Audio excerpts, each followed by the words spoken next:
Tonight, drift through ancient skies where stars were named after lettuce, leeks, and forgotten cabbages.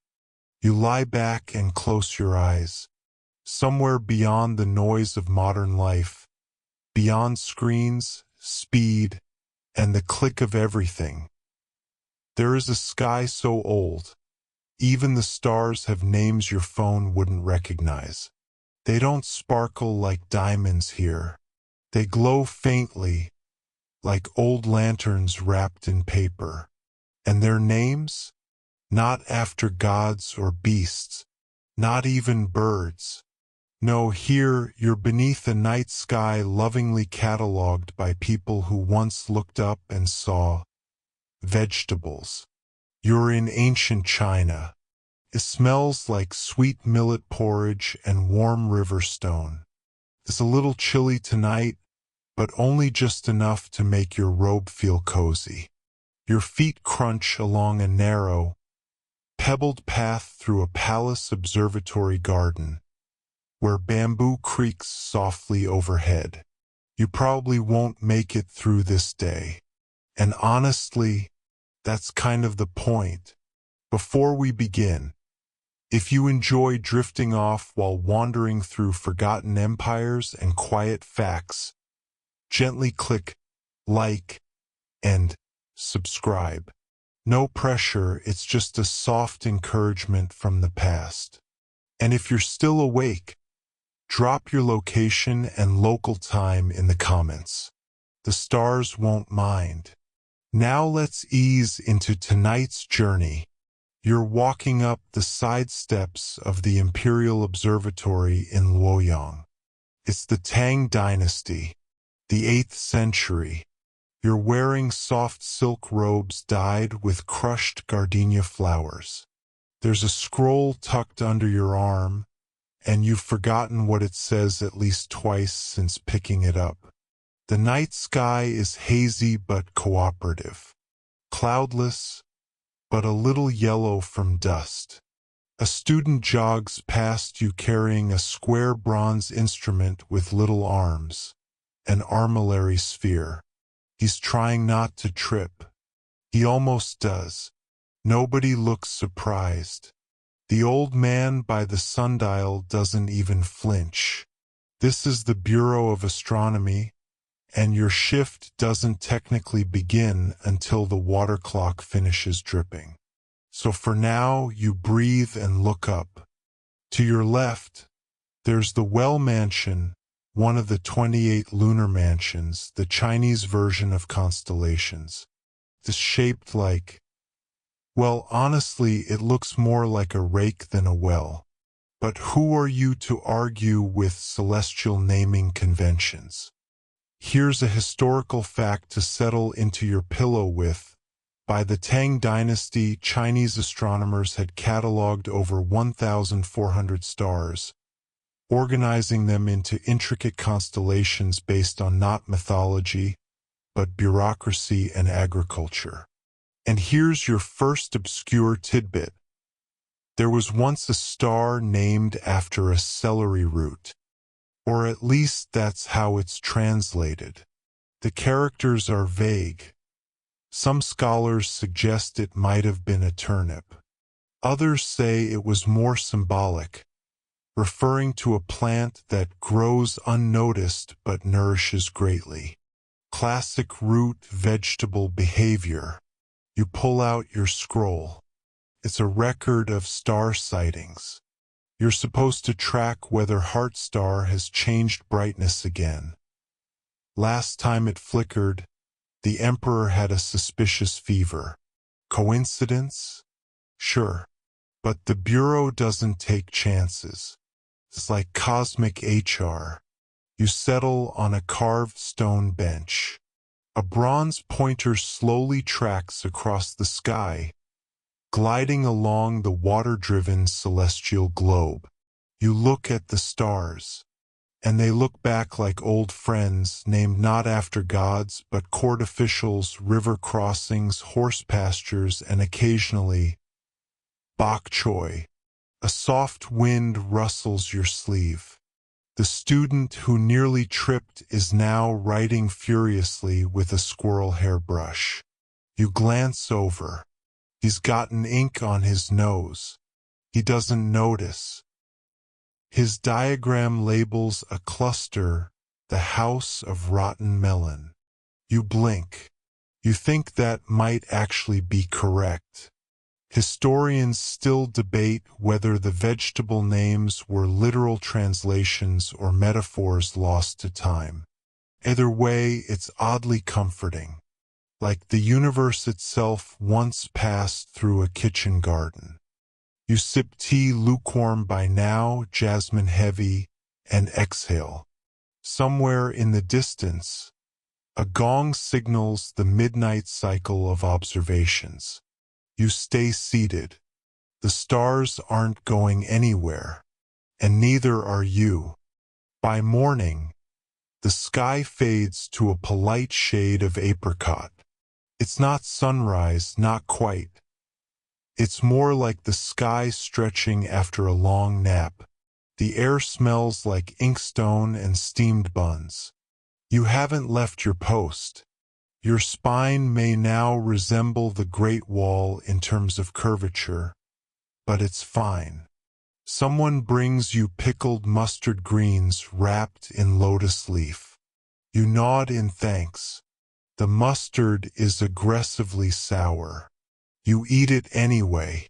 There's a new assignment on your desk. A scroll sealed with a wax impression of a turnip. That's not metaphorical. The official seal of the Agricultural Astronomy Division is literally a radish. This department tracks celestial signs that might affect crops. Moon eclipsed in the house of millet?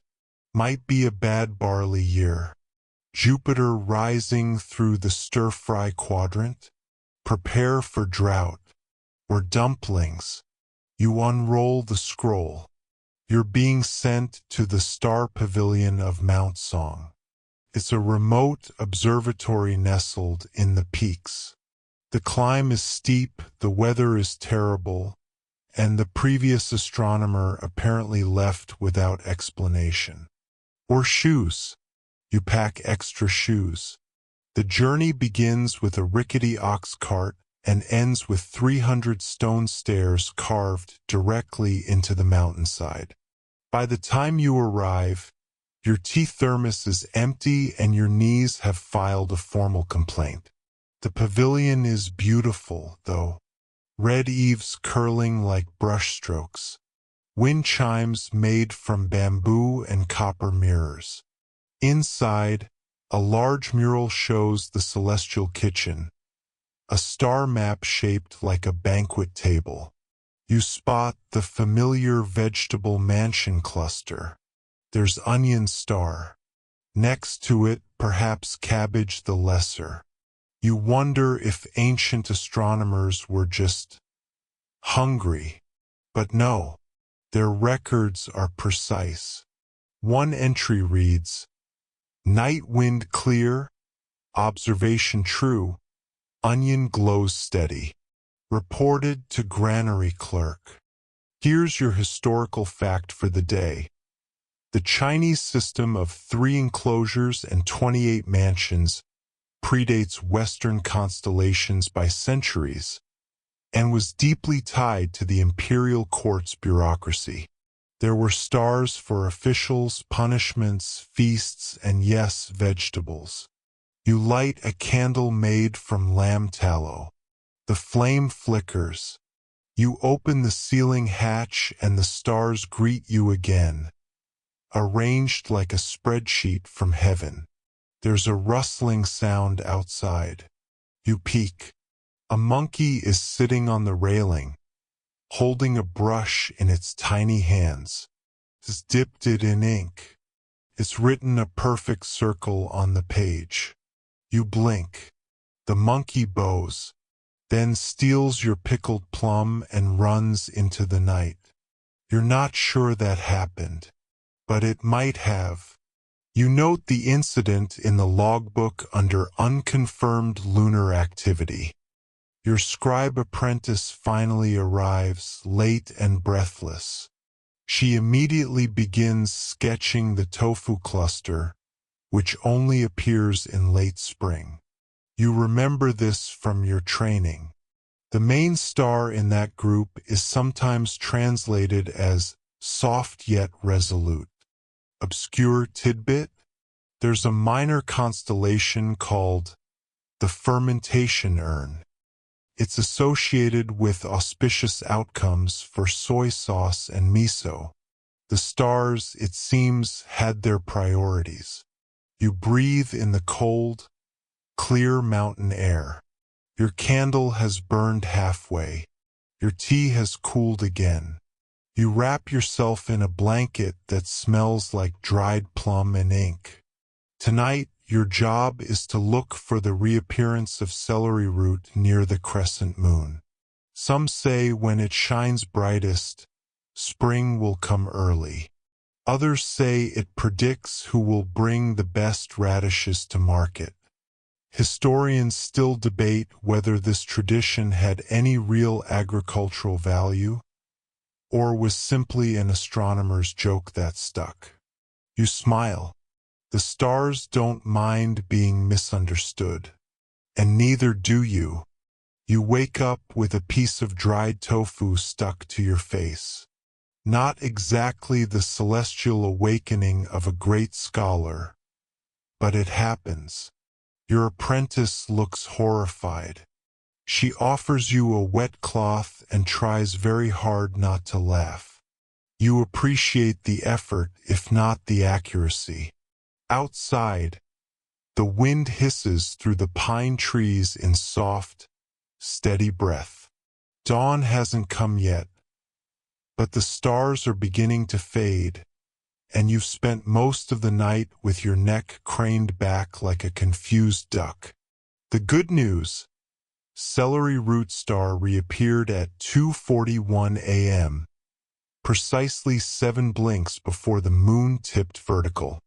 You wrote it down, of course, though the ink smeared slightly when your candle fell over. No matter. Celery root has returned. Life will go on. You yawn. The apprentice takes over, jotting down star positions with a brush so fine it trembles in the breeze. She's meticulous. If the stars twitched, she'd catch them mid-sneeze. You sit back and rest your head against the painted wood pillar. The mural beside you shows an imperial banquet held under the stars. Robed officials seated around constellations shaped like soups and dumplings.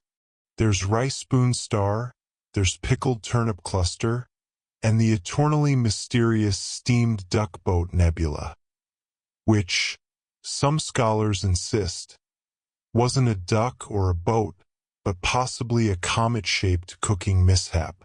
Historians still debate whether the banquet sky was used for predicting harvests, planning rituals, or simply soothing insomnia among court scholars. Maybe all three. You close your eyes briefly and imagine being the one who named these stars. Imagine climbing a rickety wooden tower at night, squinting into the heavens, and saying with all the solemnity of your station, "That faint speck next to wheat boat? That's clearly Napa cabbage."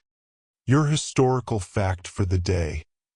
During the Han Dynasty, astronomers were required to record every visible comet, eclipse, and star flicker within 2 hours of its appearance, or risk formal reprimand. It was not a hobby. It was state surveillance of the sky. Still, the work had its comforts. The sky was quiet. The scrolls smelled of cedar and lamp oil. And if you labeled a passing meteor star of urgent dumplings, no one questioned you, so long as you filed the right paperwork. Your apprentice interrupts your thoughts. "Master, the bean sprout formation is..." Missing. You frown. You check the sky. She's right, 2 stars are absent. That's not supposed to happen. You both scramble. Charts are consulted. Ink is spilled. A passing monk suggests the stars have simply gone fishing. No one laughs. Then, just before panic sets in, the clouds part. There they are. Faint but fine. The bean sprouts live on. The apprentice exhales like she's just avoided execution, which, historically speaking, might have been true. One Ming-era astronomer got demoted for mistaking Saturn for a star with unruly intentions. His title was changed to Celestial Clerk, 3rd rank, with regret. Obscure tidbit? In some ancient observatories, astronomers wore tiny bells on their robes so their supervisors could hear if they fell asleep mid-shift. Silence was suspicious. A little jingling meant you were still breathing and, hopefully, still looking up. You glanced down at your robe. No bells. Just a single plum stain and an ink blot shaped vaguely like a goat. The stars twinkle like they're in on the joke. There's a chill in the air that smells like frost and star moss. You're wrapped in 2 blankets now, 1 wool, 1 reed fiber, both borrowed from the storeroom. No one minds. The observatory staff has collectively decided that warmth outranks dignity. Even the monkey has taken to wearing a tiny scarf. He sits beside you like an unpaid assistant, watching the stars with baffling intensity. Tonight's task? Track the shifting shape of the celestial pickling jar. A tight star group that appears only in winter, just above the horizon. According to court tradition, if it shines brightly in the first month of frost, vinegar prices will stabilize. You note that down, just in case. The apprentice brings tea. It's hot and slightly bitter, probably oversteeped. She whispers, "Did you know the Emperor has a star?" You nod. You've seen it. The Emperor's seat lies just north of the mandate flame and directly above the court of fermented delights. This is no joke.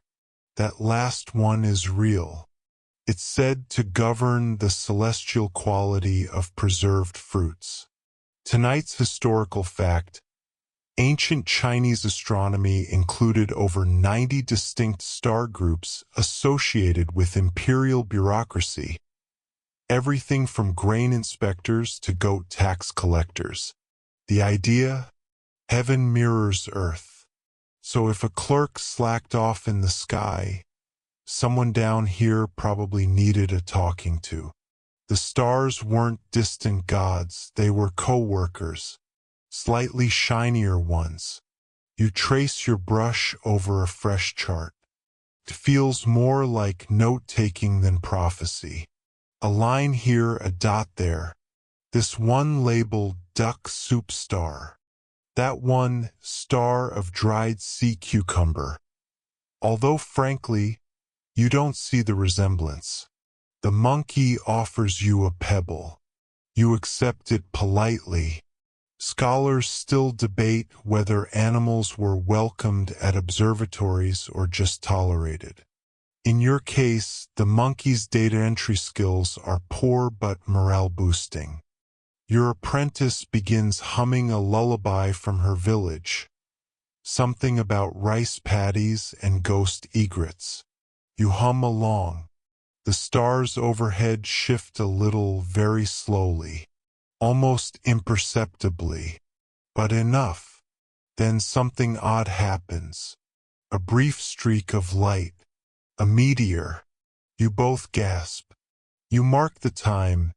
5th hour of rat. Meteor from northeast quadrant. Vegetable sector. You both look at each other. What does it mean? She whispers. You consider it carefully. Perhaps an auspicious omen for winter radishes. Obscure tidbit? One Tang Dynasty astronomer once claimed to have seen a comet shaped like a shrimp. He wrote a poem about it. His colleagues filed a counter-report titled, Shrimp Unverified. You smile to yourself.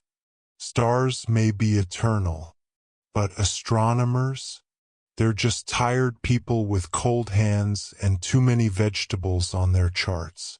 You sip the tea. It's cooled again. You don't mind. The sky begins to pale with morning. The stars blink softly. One by one they wink out. The celestial pickling jar retreats below the horizon. And you, blanket-wrapped, star-smudged, slightly over-caffeinated, sigh contentedly. Another night of cosmic bureaucracy, faithfully completed. Tomorrow it begins again, unless the monkey gets promoted first. You don't mean to fall asleep in the scroll archive. It just sort of happens. One moment you're carefully re-inking a smudged record of the pea tendril cluster's erratic behavior during last winter's eclipse, and the next your head is nestled on a pillow of rice paper, breathing in 500 years of mildew and royal footnotes. The apprentice finds you, of course. She always does. You drooled on the wheat constellation, she says gently. You sit up, blinking. The parchment has absorbed your essence. It may now bear traces of both your saliva and your philosophical resignation. Outside, it's another hazy dusk, painted in the soft smoke of burnt pine and boiled plum wine. The observatory walls creak softly as the air cools. Somewhere down the slope, the evening rice drums start their rhythm. It's comforting in a we live in a giant sundial kind of way. Today's assignment is thrillingly dull. Review the star logs of a long-dead astronomer who once claimed to find an asterism shaped like pickled eggplant. You squint at the ink. It's beautiful calligraphy, sharp strokes, delicate flicks. And the man clearly had a gift for creative star vegetables. Star of wilted mustard leaf. One entry reads, next to it, the lesser vinegar dipper. Historians still debate whether these names reflected actual visual shapes or simply a chronic shortage of midnight snacks. You turn the scroll carefully, trying not to wake the dust mites. Another section reveals a forgotten sky ritual from the Song dynasty. A new constellation would only be formally recognized if it was drawn on rice paper, witnessed by 3 tea-drunk scholars, and not laughed at more than twice. So yes, science, but with standards. The apprentice sets out your evening tea. She's experimenting today, roasted barley with licorice bark.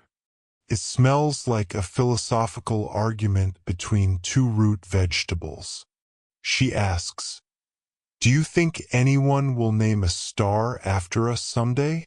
You think for a moment. If they do, you say, I hope it's one of the sleepy ones. There's a lull in the evening, the kind that makes the whole world feel like it's about to nap. The monkey is curled up in a corner, gently snoring. Even the candles flicker slower, as if drowsy. Obscure tidbit of the day. In some provinces, astronomers were also responsible for weather predictions, festival timing, and public calendar readings. One unlucky fellow in 732 AD was publicly scolded for forgetting a holiday and predicting fog that never arrived. His punishment? He had to clean the imperial sundial. You glance up. The sky is mostly clear now. Stars peek through like shy ghosts, and there, faint but certain, is the chili bean star, your favorite. Probably because it's impossible to find unless you're sleepy, slightly tilted, and humming, which fortunately you are. The imperial courier arrives at sunrise and ruins everything. You were just about to settle in for another quiet shift. Just you, the stars, and a suspiciously gassy teapot, when this highly polished, stiff-collared man bursts into the observatory with a scroll tied in red silk and an attitude like he's just won an argument with the moon. He bows exactly 1 inch. Then he says, "The Emperor requests celestial clarity." Immediately, you blink slowly. On what topic? The state of the pickled turnip nebula. You nearly spit your tea. Behind you, your apprentice drops her brush.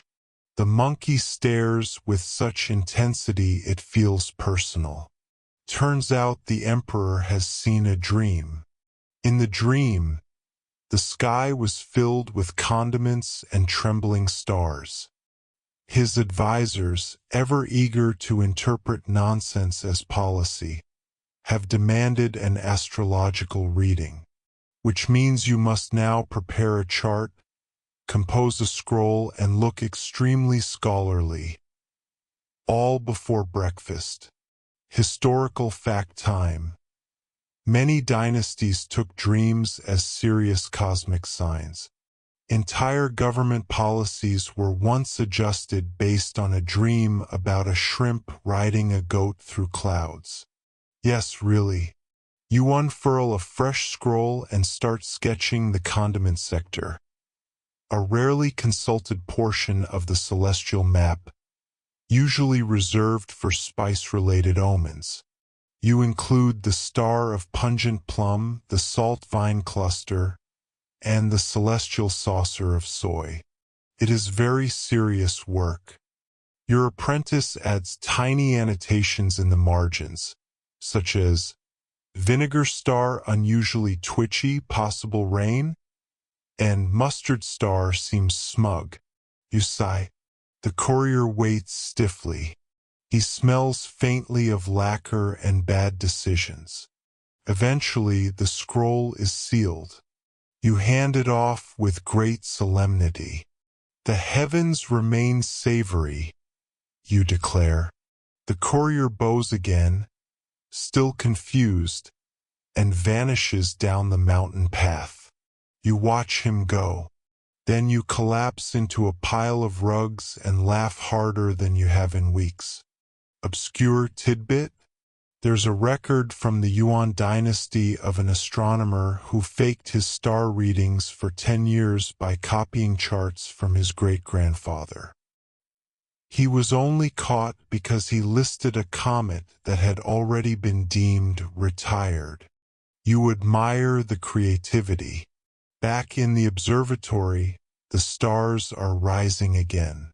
Calm, slow, oblivious to royal panics. You return to your seat. Tea is reheated. Ink is refilled. The monkey finds a pine nut and offers it like tribute.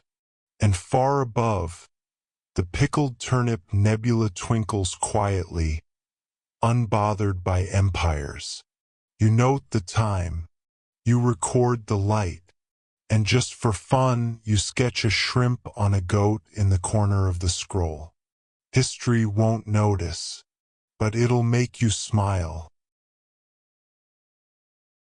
You wake up to the sound of gentle rain tapping on the tiled roof. A soothing, steady rhythm, like the heavens are lightly drumming their fingers on a bamboo table just above your head. Outside, The mist is thick, swaddling the mountaintop observatory like a woolen sleeve pulled over the sky. The world feels distant, muted, comfortably suspended. Inside, the ink hasn't dried. Last night's stargazing notes curl slightly at the corners, smelling faintly of plum oil and old dreams. You stretch. Everything creaks, floorboards, teacups, your spine. "Don't worry," says your apprentice, appearing with breakfast. "Nothing important happened in the stars last night. I checked. They all looked sleepy." You nod. "That's because they were waiting for us." On the scroll table lies a dusty old chart labeled Vegetable Stars of the Southern Sky, annotated and regretted. You don't remember pulling it out. It may have wandered out by itself. The margin has a doodle of a very startled turnip with a crown.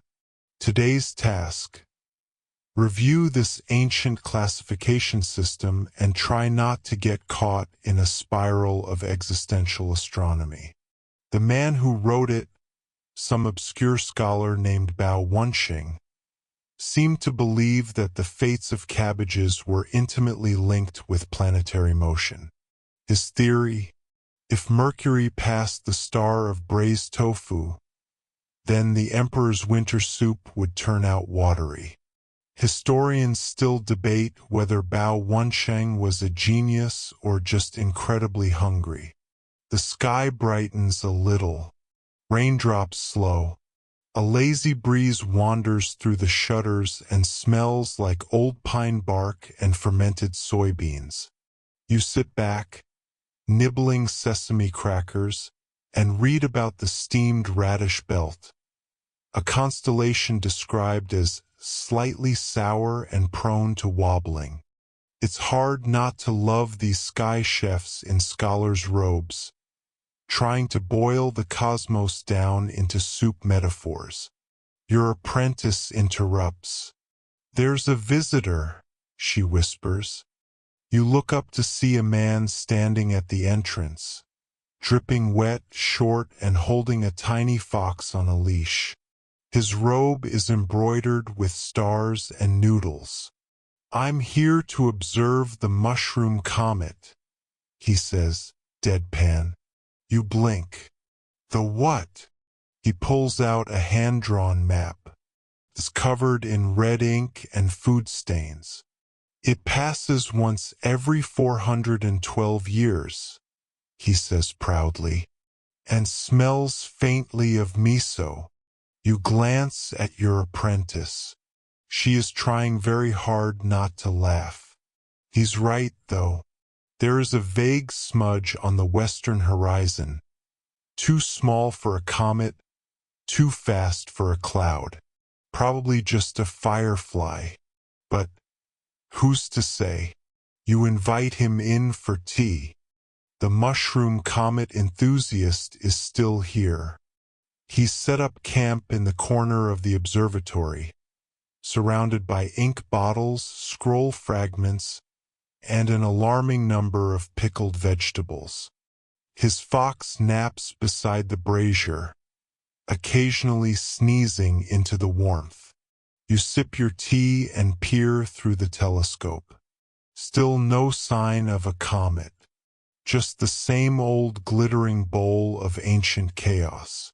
The guest adjusts his robes and says, "It appears only when everyone's looking away." Of course it does. Outside, the fog has cleared, replaced by the soft blue of a rare sunny day. The clouds lie low and lazy over the hills, like dumplings cooling on bamboo trays.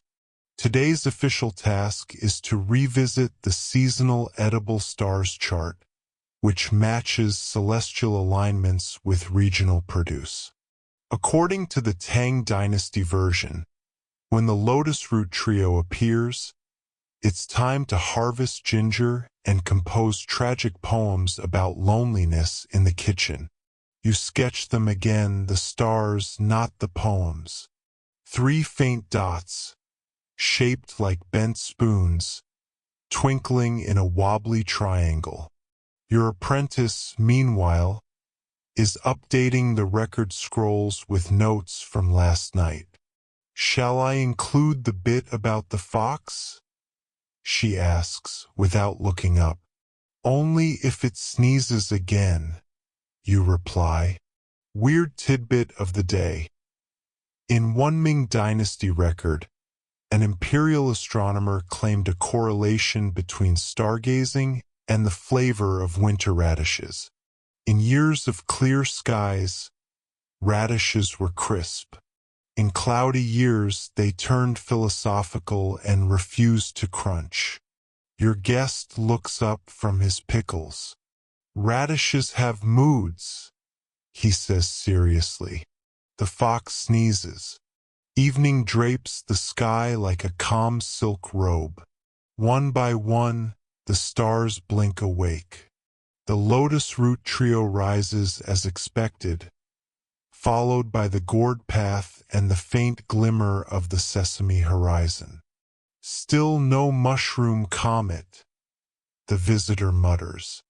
Your apprentice hands him a steamed bun. "Maybe try looking away?" He does.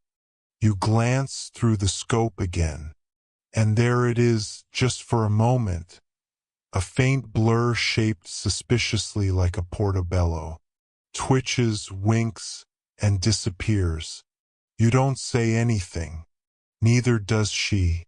The scroll remains blank on that point, because some stars, like soup recipes and sleepy foxes, are better left unconfirmed. Tonight, the ink flows slowly, almost reluctantly. Your brush trails across the parchment like it, too, is half asleep. The brazier crackles with quiet dignity. Outside, wind combs through pine trees and forgotten legends.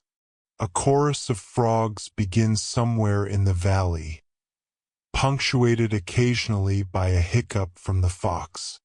The mushroom comet enthusiast has gone, left behind a scroll titled "The Celestial Soup Pot," a beginner's guide to edible constellations, and a pickle jar with something that might be staring back. You ignore it. Tonight's sky is unusually clear, crisp, cold, almost smug. You feel it might be trying to show off. Not a single cloud to interrupt your view of the garlic ladle and the turnip spoon, 2 star clusters rumored to control appetite and digestion. In a dusty old manuscript you're translating, an annotated glossary of the vegetable zodiac, 812 CE, one scholar describes an entire winter ritual where people made offerings of bok choy to ensure regular bowels and favorable planetary alignments. Historians still debate whether that was satire, mistranslation, or just very early fiber science. Meanwhile, your apprentice is fast asleep on a pile of cushions, gently snoring into a scroll titled "Influence of Star Carrots on Marital Harmony." You tuck a blanket over her. She murmurs something about beets and rolls over. The fox has taken her spot at the telescope. You don't correct it. From the roof, the sky feels even closer, like you're floating just beneath a great starry soup lid. A breeze wraps around your shoulders like a wise old scarf. You scan for the vegetable triangle, a set of stars forming a rough pyramid, supposedly associated with royal stomachaches and questionable cabbage storage. You find it. It winks at you. From the records, in the year of the missing garlic, the emperor's dreams were haunted by stewed daikon. You don't doubt it. That would haunt anyone. The bells in the lower village chime midnight. Soft, hesitant notes. You note a new star on the horizon, small, alone, flickering in odd rhythm. Not on any of your charts. You make a quiet note. Possible leak satellite, check again in spring. And then you pour yourself another cup of tea, tilt your head to the sky, and let the steam blur the heavens into something a little less precise and a little more beautiful. Morning arrives on slippered feet. You hear it first in the delicate clink of teacups in the courtyard below. Then in the rustle of scrolls, yawns of early scholars, and the mournful thump of someone dropping a gourd on the steps. A new assistant has arrived from the capital. She brings a wagon full of inkstones, annotated calendars, and a dried-up carrot supposedly blessed by a monk. You don't ask why. You've stopped asking why. She bows stiffly. I'm here to help recategorize the celestial mustard cluster. You nod. It's about time. Your apprentice, half awake and wrapped in yesterday's robe, mutters, "Don't let her near the fox." The assistant begins unpacking scrolls with a military level of organization. Her charts are lined with footnotes and corrections. She's redrawn the Leak Arc constellation to resemble a slightly aggressive scallion. Her handwriting is painfully neat. You meanwhile still can't find your brush.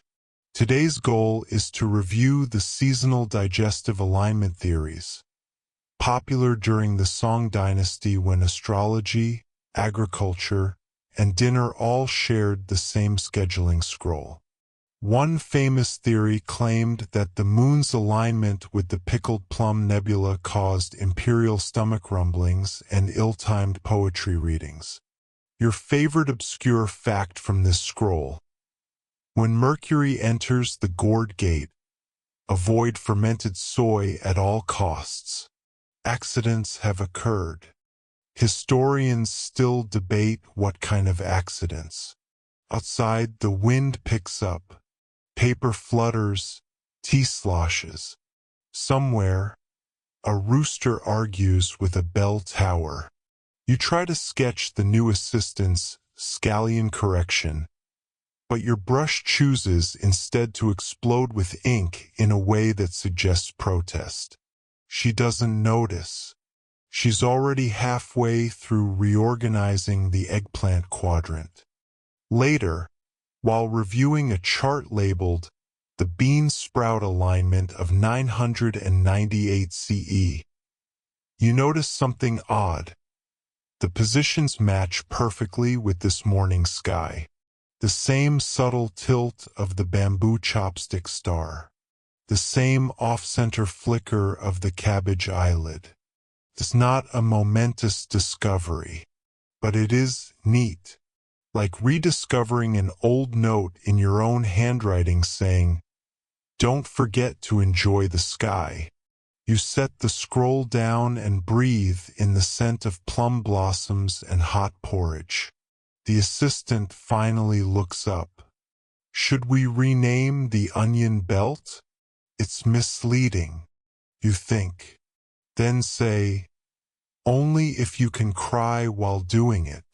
She doesn't smile yet, but the fox does. Or maybe it just sneezed again. The rain begins mid-afternoon in the softest possible way, like the sky is trying not to wake anyone. It dapples the courtyard stones, turns scroll edges into gentle curls, and draws steam from the tea you forgot to finish 2 hours ago. Everything smells like wet bamboo and yesterday's ink. You are deep into an ancient manuscript now. One so old the characters seem to sigh with exhaustion as you trace them. It's titled The Celestial Cabbage Harmonies, and it's equal parts astrology, poetry, and kitchen advice. From the introduction, For health, for harvest, for harmony. Consult not the stars alone, but the vegetables they resemble. You've read worse guidance. Your assistant remains focused.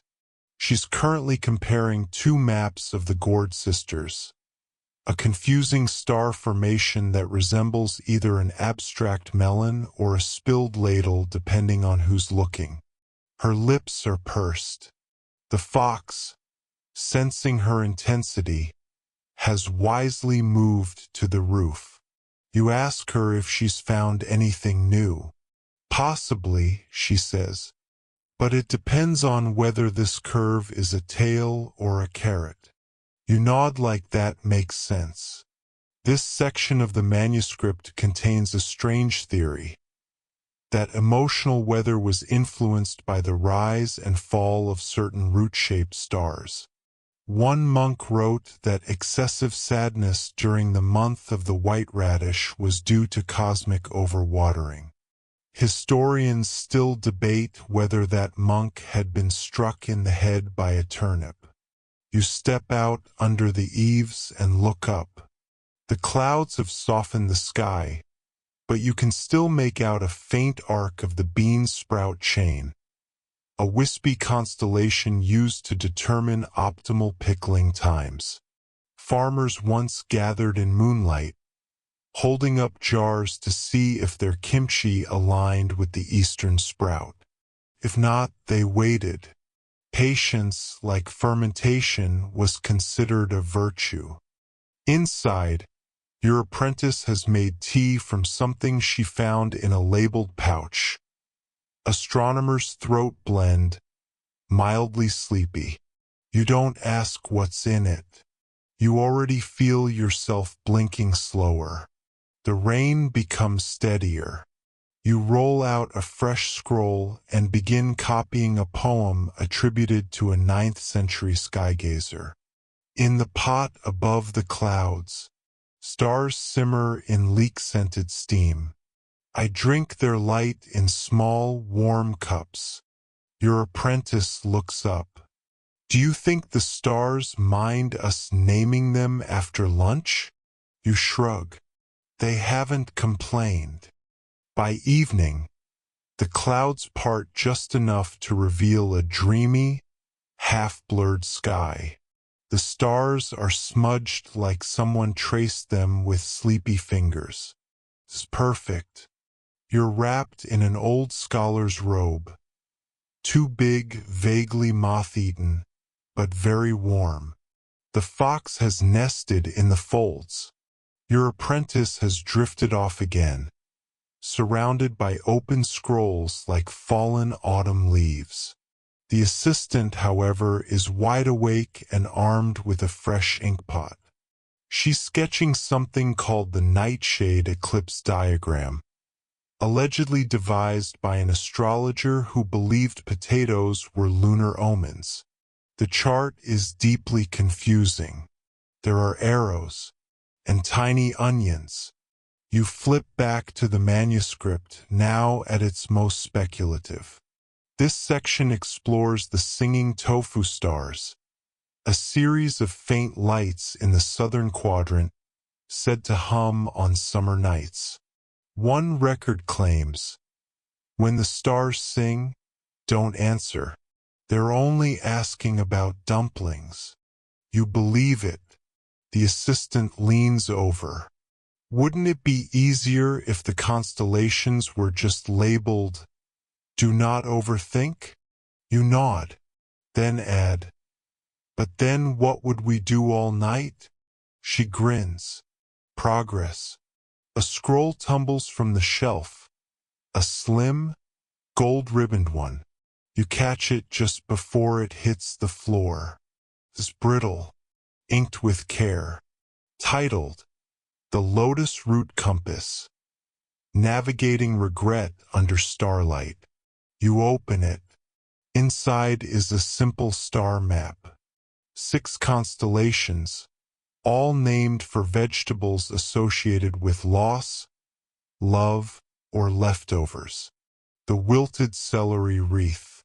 the bitter gourd curve, the parsnip of unsent letters. The commentary suggests this was less astronomy and more therapy disguised as night watch. Historians still debate whether the monk who wrote it had just been dumped. You decide to copy a few of the maps, in case someone else someday needs to navigate regret under starlight. Outside, the wind quiets. The moon drapes its light across the observatory tiles like a silk shawl. You hear a spoon clink in the kitchen. Someone's making broth. You light a single lantern, careful not to wake anyone. Then you return to the scroll, to the stars, and to your odd, wonderful task, finding constellations in places no one thought to look, and maybe making a few new ones of your own. The broth is miso, faint and earthy, with a few sprigs of scallion floating like miniature rafts across the surface. It's warm in your hands, quiet on your tongue. You sip slowly, sitting beside a lantern shaped like a pumpkin. No one questions why the lantern is a pumpkin. It's been here longer than any of you. Somewhere above you, in the velvet sky, the constellation pumpkin lamp is barely visible. Its Chinese name, Guodong, appears in a 13th century farmer's almanac, with a helpful note, "Do not plant near ghosts." Historians still debate whether this was agricultural advice or seasonal stand-up comedy. Tonight's task is gentle. You're transcribing notes from a wandering astrologer who, for reasons unknown, divided the sky into recipes. Not astrology per se, more like stargazing for chefs. You read aloud. In the north lies the celestial stir-fry. To its west, the constellation of bitter dishes. On nights when the sky pepper rises, do not overcook your rice. Your assistant appears at your shoulder. Is that a cookbook? You shrug. A very ambitious one. She leans closer, squinting at a marginal doodle. That's a leak, right? Could be a comet. Leak, you concede. Further down the scroll, there's a curious table matching emotional states with vegetables and planetary phases. Feeling impatient? Eat daikon under the waxing moon. Nostalgic? Lotus root under a foggy sky. Heartbroken? Mustard greens salted lightly. The fox wanders in, yawns, and sits directly on the scroll. His eyes reflect candlelight like two tiny stars. You make no move to shoo him away. Instead, you start writing your own entry. Calm after midnight. Remedy: starviewed cabbage with plum sauce. The apprentice stirs from sleep and asks if you're inventing new constellations again. You say maybe. She asks what this one's called. You point toward the window, toward a trio of faint stars just above the eaves. The lazy turnip, you whisper. She smiles and goes back to sleep. Dawn comes reluctantly, like an old cat deciding whether it's worth getting out of bed. The sky fades from indigo to gray-pink, the stars blinking out one by one like a board of tired fireflies. The observatory smells like soot, ink, tea, and whatever the fox dragged in last night. You don't ask. You are still awake. Or maybe you're dreaming with your eyes open. Either way, the work continues. You've reached a scroll that scholars usually skip.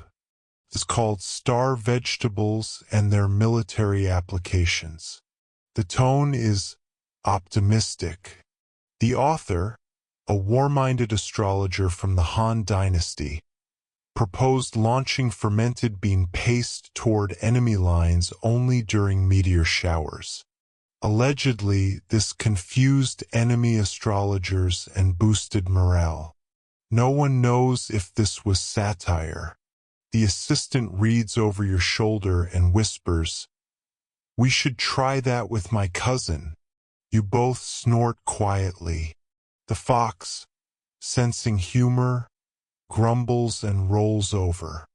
Another scroll claims the Scallion Arc, a crescent-shaped constellation near the Summer Triangle, was used to time training exercises for monks learning to fight with fans.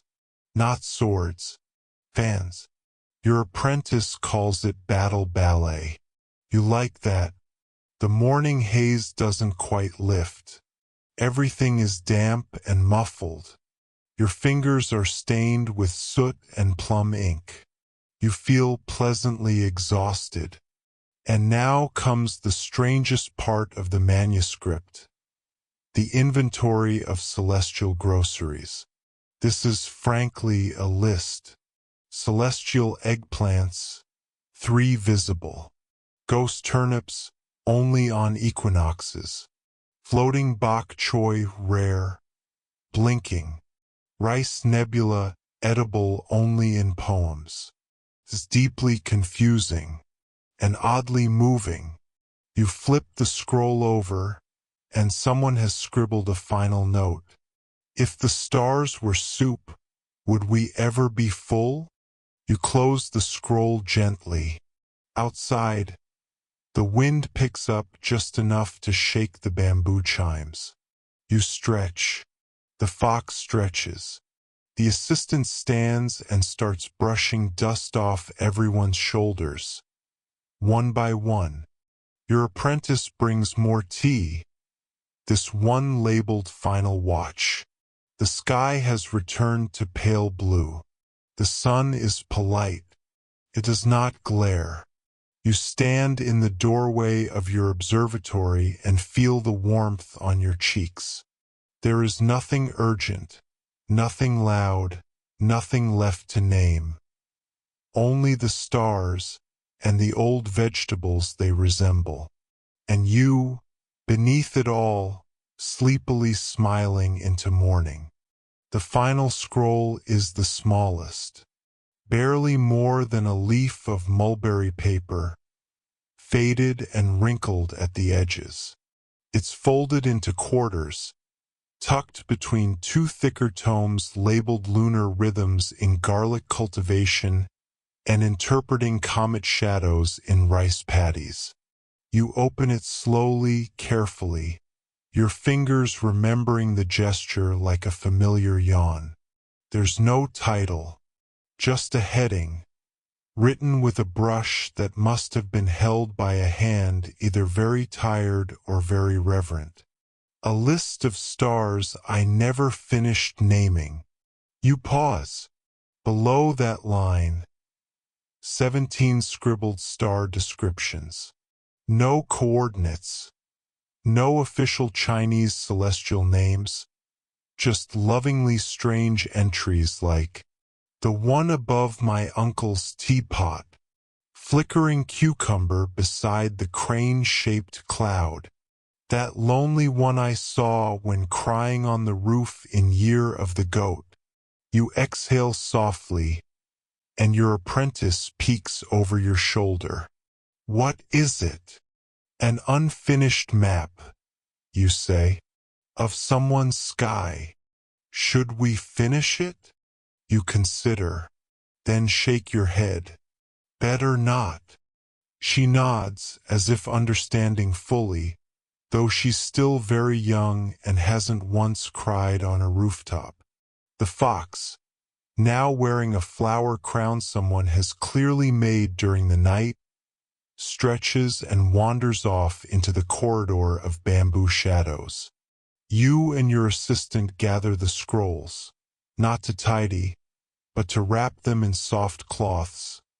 Lay them back in drawers lined with dried lavender and old song lyrics. Outside, Cicadas start their slow daytime thrum.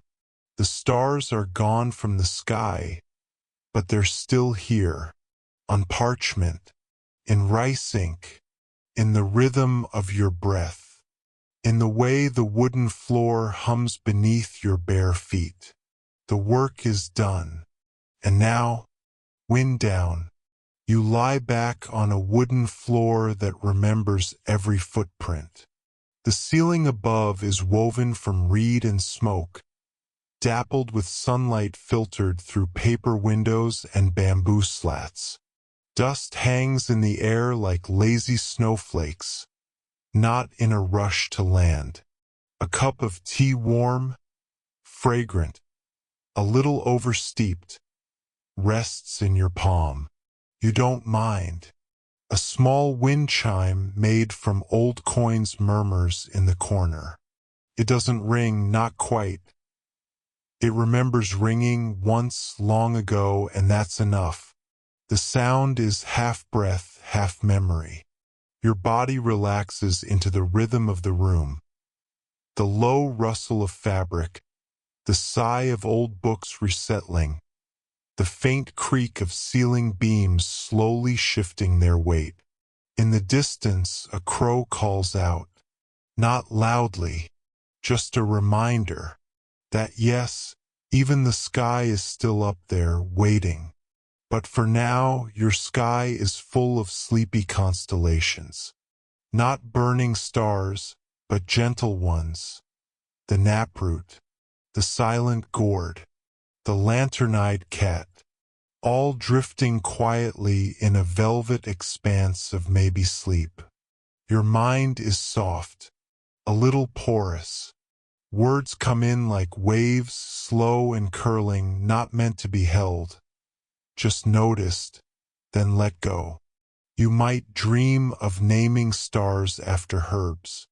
You might drift across an ancient observatory garden with mossy stepping stones. You might do nothing at all. That's fine. The stories will wait for you. The fox curls at your feet. The tea stays warm longer than expected. And the stars?